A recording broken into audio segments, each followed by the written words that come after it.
Poison Ivy never appeared as a character, as far as I know, in the.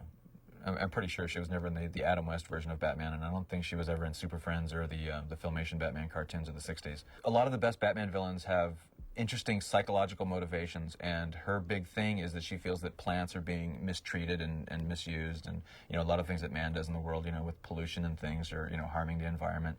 So even though she's definitely a villainess, she actually has somewhat noble motivations, but she goes about setting things right in the wrong way. So that gave us a lot to work with her character. Also, she's probably our most blatant example of the old-fashioned femme fatale. She's the archetypal evil woman, if you will. We even have her in this episode. One of our supporting characters is Harvey Dent, who eventually became Two-Face, the villain Two-Face.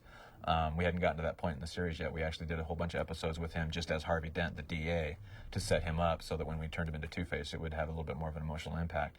In this episode, she's actually engaged to Harvey Dent, but she actually has ultimately evil things in mind for him as well. The actual costume is based very much on what they did in the comics, but one of the interesting things is that literally in the comics, the tunic portion of her costume is literally made out of hundreds of leaves, and that's just way too much line work to animate. So we had to come up with a way of simplifying that for animation. So we kind of came up with just this one-piece bathing suit kind of outfit with flowered scallops on the edges, which would kind of give a leaf type motif, and then we put like thorny type protrusions on her gloves and her boots to kind of get the idea that she's a dangerous flower as well.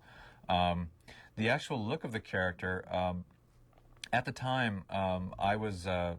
As we all were, we were all kind of learning how to, design for this medium.